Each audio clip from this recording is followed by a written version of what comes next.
It is, and you know, as people focus on that, there is also the notion to keep in mind that when you're doing all this, you need to make sure you're interviewing for a good fit, and that is a process in and of itself. So we have another graphic that has some points to go over to keep that in mind as well.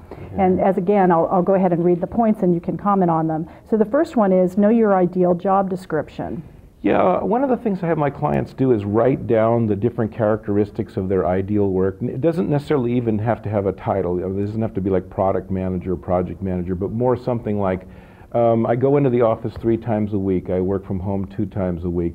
Travel's about 25% of what I do. I meet with the general public only about 10% of the time. My manager gives me structure but doesn't micromanage me. I have some freedom to, anyway, the list goes on and on and on.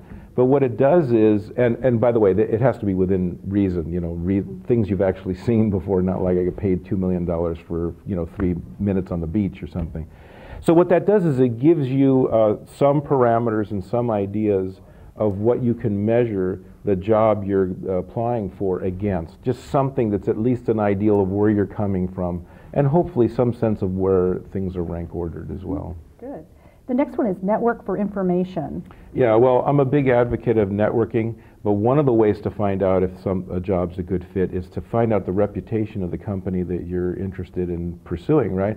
And the bigger network, the more networking you've done and have done all along between jobs, during and after, the more you can say, who's heard about the training department at Apple? Anybody know anything? And the wider your network is, the more likely it is that you can find somebody who already knows you that can give you the lowdown. So again, that's another effort to make sure the quality of the job matches what, you know, the skills you have and what you want. There's no way to make it a perfect fit, but you know, you can get as close as possible.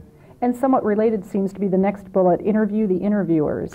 Yeah, I mean, a lot of people say that and you just think, oh, well, that's just something somebody says. Of course, I want the job, so I'll just do whatever.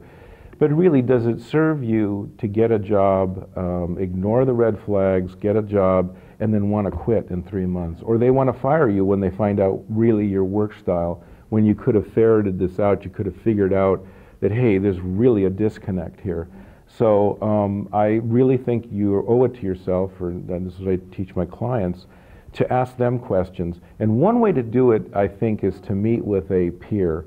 If you can meet with somebody who has the same title as you or functional title as you, they're more likely to give you the lowdown on the company than is the hiring manager, the manager's manager, the internal recruiter, the HR representative, the people you typically interview with.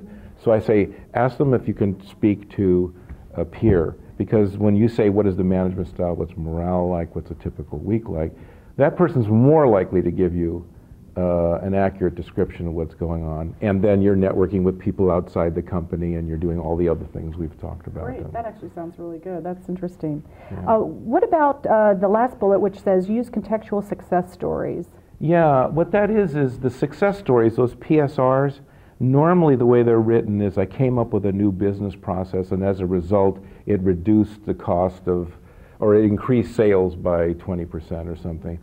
If you really are concerned about how it, you know, how good a fit it is, tell the story in the context in which you'd like to work. Sort of like something, and this might not be great, but something like the saying, I was lucky enough that my manager gave me the leeway to alter the business process, and so I changed the business process and we increased sales by such and such. Now, they're hearing this and thinking, we micromanage and there's no way we're going to give this person the authority to do this. So they back away from you without having to tell you, we micromanage.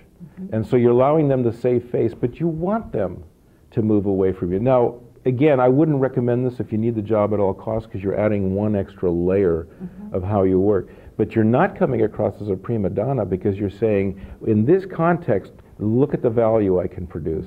And if they like that style of management or whatever you're talking about, they're going to like you even more. And if they don't, they're just going to step away and say, you know, we don't have a really good fit here. But they don't have to say something like the vice president's incompetent. And by the way, this is really important, going back to interviewing them, you have to realize they're spinning their company just the way you're spinning your story, in the sense that a resume is a slash or a part of reality that's the most positive we can put you forward.